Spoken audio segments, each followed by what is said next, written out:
Espero que esteja tudo bem com vocês. Pessoal, hoje vamos conversar sobre um assunto muito interessante, que é o sionismo.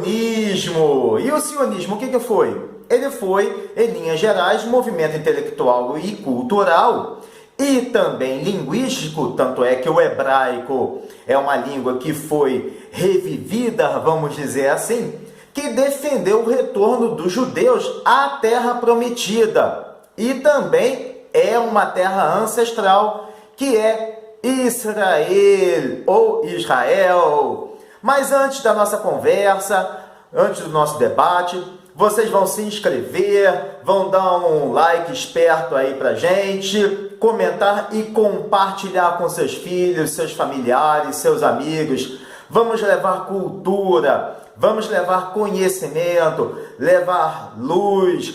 Lembrando que todas as sextas-feiras tem novo vídeo aqui no canal Sobrevivência em Livros.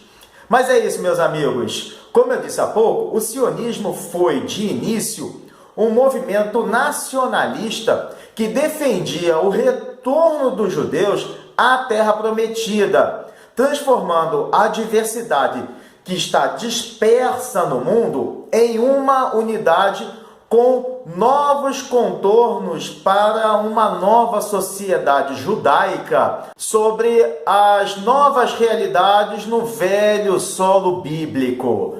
O judaísmo, meus amigos, não sei se vocês se recordam, ele defende, ele afirma que o Messias é que vai guiar o povo judeu para Sion ou Sião. Porém, os mentores, os pensadores sionistas decidiram antecipar o regresso, uma vez que todos estavam cansados de uma espera de mais de 2000 anos, que são testemunhados por atrocidades, fogueiras da Inquisição, assassinatos, acusações inverídicas contra o povo judeu na Europa, principalmente na Idade Média e, sobretudo, na época do feudalismo. O amor milenar que os judeus nutrem pela região se justifica pela história narrada pela Torá, meus amigos, que, por sua vez, lega ao sionismo diversos símbolos nacionais. O sionismo foi inspirado em movimentos políticos seculares e é uma versão judaica do nacionalismo moderno, que se enraiza nas mobilizações de libertação nacional iniciadas lá pela Revolução Francesa e que adentram o século XIX.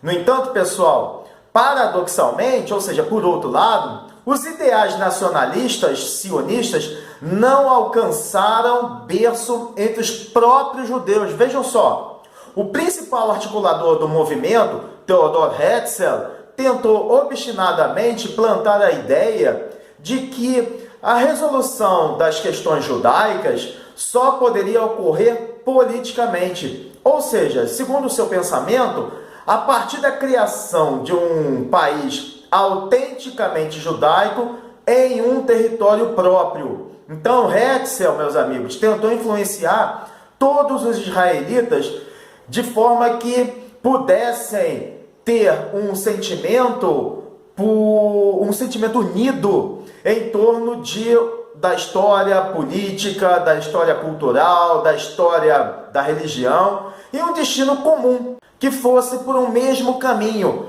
contrapondo a diáspora, porque o povo estava todo na diáspora. E essa diáspora massacrava psicologicamente os judeus e mascarava também a percepção dos próprios judeus em relação a si próprios, margeando os vínculos de solidariedade que deveria entrelaçar a todos. E isso foi uma dificuldade que Theodor Herzl encontrou inicialmente. Outra dificuldade encontrada por Herzl foi a gratidão que os judeus nutriam pelaquele país, pelaquela sociedade que os havia acolhido naquele momento. E isso não condizia com a ideia sionista de um povo judeu unido fora do continente europeu. o que seria absolutamente natural. Esse pensamento justifica o modo frio como esses ideais sionistas foram recebidos por todos. O antissemitismo foi outro fator que foi utilizado amplamente pelo movimento, pelo discurso sionista. O que vem a ser o antissemitismo? São todas as perseguições contra os judeus. Então, isso que os sionistas tentavam fazer. Seduzir os judeus para saírem da Europa, rumando o mais rápido possível para Israel. E se analisarmos profundamente, a história vai nos mostrar que Herzl estava certo, porque o século XX foi uma testemunha muito séria das atrocidades que dali a poucas décadas seriam cometidas contra o povo judeu, que foi o nazismo. Então, realmente, Herzl estava certo e alertando a todos do que poderia acontecer.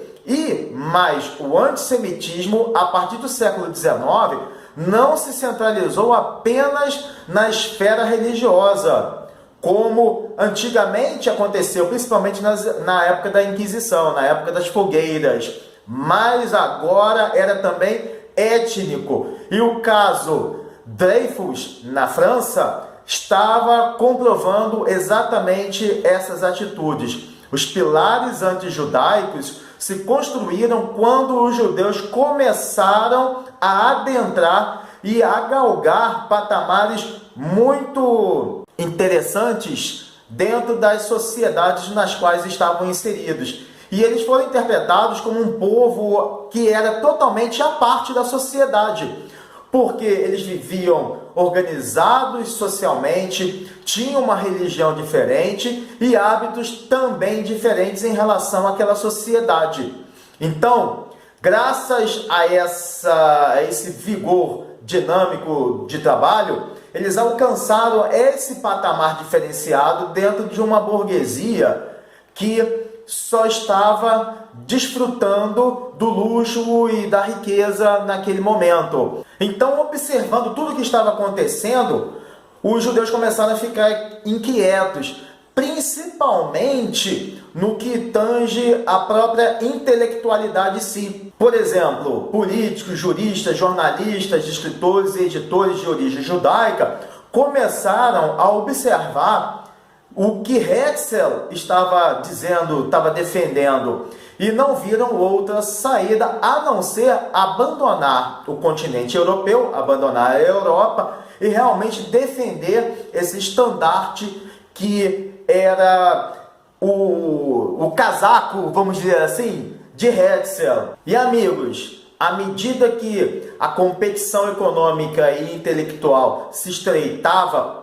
progressivamente o antissemitismo ia estendendo seus braços entre todas aquelas pessoas que não eram judias. E o ser judeu deve ser humanamente desqualificado e socialmente eliminado. São essas as palavras do antissemitismo na Europa. Então, mais um problema se criava, mais um problema surgia, meus amigos. Quanto mais se destacavam em seus afazeres socialmente e mais visíveis se tornavam, mais o antissemitismo se acirrava. Apesar das nuvens carregadas, prestes a se precipitarem em tempestade sobre as suas kippot, ou seja, a kippah, aquele solidelzinho que é usado pelos homens, os judeus continuam divididos em torno da questão. E quando o primeiro congresso sionista aconteceu na Basileia, na Suíça, em 1897, o assunto se apresentou muito complexo. Houve várias visões totalmente diferentes com o sionismo cultural, defendido por Ahad Ha'am, que desejava a retomada da língua hebraica como o idioma nacional e não o Yiddish, e que os escritores não mais escrevessem na língua da diáspora, o Yiddish, mas que traduzissem todas as suas obras do Yiddish ou do idioma local, do idioma do país, para o hebraico. E assim o hebraico se tornaria a língua oficial do país. Jaziv Jabotinsky propunha um sionismo revisionista, isso é, consagrando um nacionalismo exagerado no tocante à recusa dos direitos dos árabes, uma vez que se deve considerar inalienável a terra do povo judeu. Esse é um modelo que realmente não deu muito certo. Uma outra visão diferente é a de Aharon David Gordon, que levantou uma bandeira totalmente populista, mística e romântica de um sionismo e de um retorno à terra como formas de redenção do trabalho. E a mais conhecida é o entendimento de um sionismo nacionalismo, meus amigos, que foi difundido, defendido por vários pensadores, entre eles Davi Ben-Gurion. E eles falavam que o Estado judeu é o mastro central de um reerguimento nacional de importância suma, de importância capital para a reunificação do povo judeu, do povo israelita e da sua luta de classes. Meus amigos, vocês notaram como muitos intelectuais divergiam entre todos eles, entre si? Realmente é um assunto muito complexo.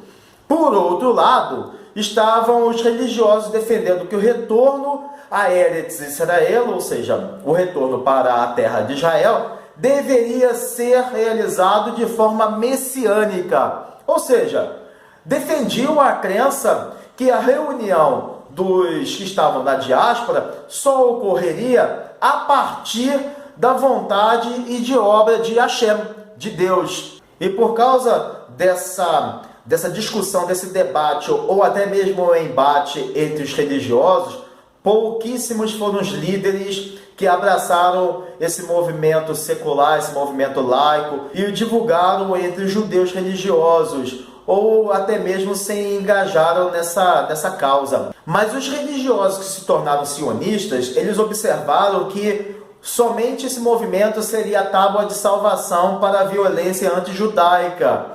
E também possibilitava que o povo judeu pudesse cumprir o mandamento de viver na terra prometida. Então, eles vendo que os leigos estavam à frente desse projeto, eles começaram de imediato a dar um caráter à criação de uma nova vida na velha terra. E assim eles se sentiram os únicos com condições de assumir a missão de reconstrução ou da construção de Israel e se empenhar em conquistar outros religiosos a essa causa sionista religiosa. E conferiram ao país a legitimidade religiosa de uma nação, de um povo, de um estado físico que, ainda que fosse laico, ele seria de forma indubitável judaico, pois ele adota símbolos bíblicos como a estrela de Davi e a menorá. E pessoal, após os massacres ocorridos na Rússia czarista, as perseguições e expulsões da União Soviética, o pós-Primeira Guerra e o início da Segunda Guerra, o Estado de Israel começa a ser entendido como a nova esperança dos judeus. Por isso, logo depois do fim da Segunda Guerra Mundial, daquela loucura nazista, o ideal se concretiza com a independência do país no dia 14 de maio de 1948, por volta das 4 horas da manhã. O Comitê Judaico, que era composto por vários articulistas sionistas, entre eles Davi Ben-Gurion, declararam a independência do país. E Davi Ben-Gurion foi o responsável pela redação e a leitura do texto da Proclamação de Independência do Estado de Israel. E ele foi escolhido primeiro-ministro entre Golda Meir e o general Moshe Dayan.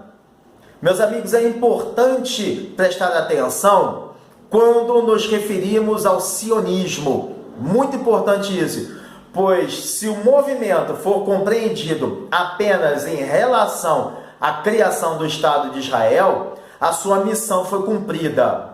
Agora, por outro lado, se for considerado que o sionismo defendia o regresso de todo o povo judeu a Israel, o seu objetivo não foi alcançado e está longe dessa realidade.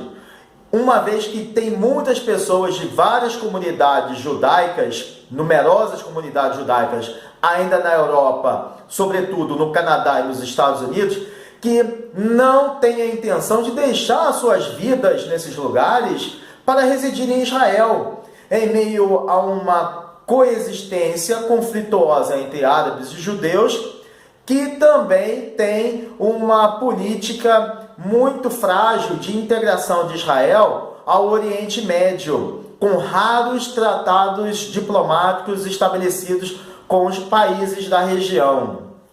Óbvio que Israel consegue se virar muito bem sozinho na região. Basta ver a educação, a tecnologia.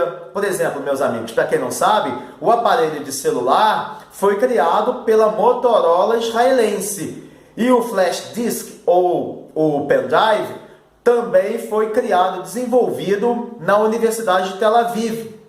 Outro prisma também muito importante é a segurança, a infraestrutura e a saúde. E se a gente for parar e abrir um parênteses aqui em relação à saúde, foi um sucesso mundial o combate ao vírus da Covid, agora recentemente na pandemia, que o país conseguiu imunizar 50% da população, enquanto os outros países estavam ainda a se organizar. Então, são essas visões que esses judeus que estão nesses lugares, Europa, Estados Unidos, Canadá, não têm a intenção de retornar para Israel por causa, não desses itens que eu acabei de falar, mas por causa da instabilidade da localidade. E se houver uns diálogos regionais, a vida flui mais fácil também para Israel, sem dúvida nenhuma. Então, é muito importante também a gente se lembrar que, apesar de Israel estar no Oriente Médio, é a única democracia e o único local no Oriente Médio onde as comunidades LGBTQIA+, podem viver em segurança, uma vez que muitos países, como ou a faixa de Gaza, ou na Judéia, que é chamada de Cisjordânia, e em outros países, Líbano, Síria, Egito, eles não têm menor abraço da coletividade. Então, em Israel, a comunidade LGBTQIA+, consegue sobreviver, consegue viver, tem seus direitos assegurados e mais. Israel é o único país do Oriente Médio a ter 2 paradas LGBTQIA+, em Tel Aviv e em Jerusalém. Então, os homossexuais, a comunidade LGBTQIA+, que é de origem árabe e muçulmana principalmente, eles encontram em Israel total possibilidade de viverem as suas vidas da forma como eles quiserem.